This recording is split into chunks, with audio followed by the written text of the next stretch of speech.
Historian and activist Dr. John Henry Clarke was a valued aide to historic figure Malcolm X, and even after Dr. Clarke lost his eyesight due to glaucoma, he never stopped informing the world with his knowledge. He has enlightened millions of people around the world. I'm filmmaker Omar Shabazz, and I'm thankful that I was blessed to meet Dr. Clarke and spend some quality time with him and his best friend, Professor Earl Grant. I would sit quietly at the feet of these two heavyweights and quietly listen to the amazing stories they both spoke about Brother Malcolm, whom they both adored. One of the most valuable lessons that both of these men learned from Brother Malcolm was one of the most basic human rights known to mankind, which is self-defense.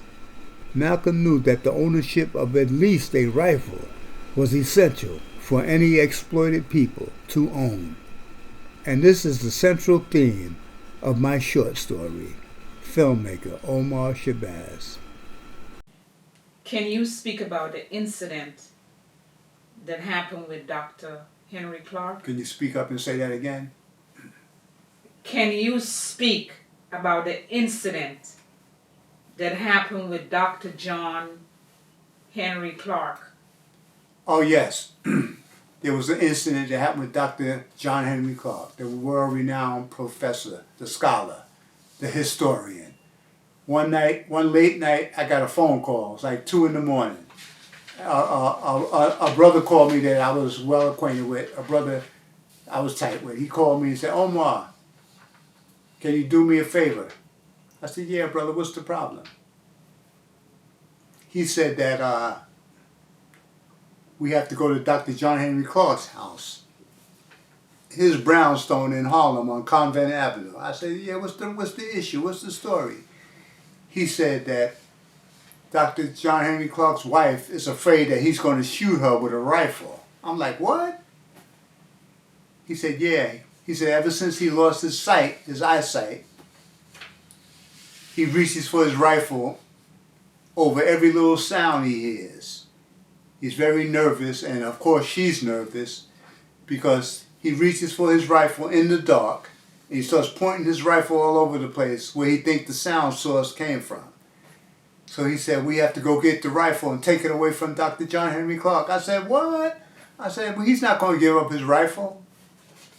You know, Malcolm taught all those followers of his to strap themselves with rifle for self-protection, to protect themselves. How are we going to get his rifle away? So the brother said, we have to take it from him when he falls asleep. I said, what? What if he's a light sleeper? 'Cause, you know, he can wake up, see us moving around, and blow us both away. So the brother said, we have to wait until his wife gives him a sedative to put him to sleep, further than, you know, his normal sleep. I said, wow, this shit sounds scary, man. Because his rifle was an M1 carbine, very powerful rifle, you know.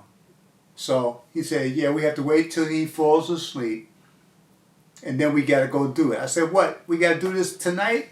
He said, no. He said, no, not tonight, tomorrow night. I said, whew, that's better. He said, but we have to wear all black, you know, so we can blend into the darkness.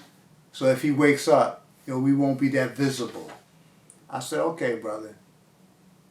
So the next night, I went and picked the brother up. I drove to his place. He lived in Brooklyn. I lived in Queens.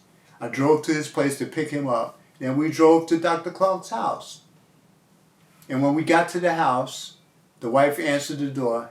Of course, we said, is he asleep? Is he fully knocked out? She said, yes.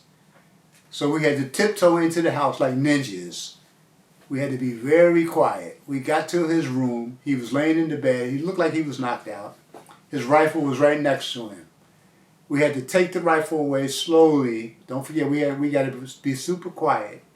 We had to remove the rifle. We put the rifle in a black garbage bag.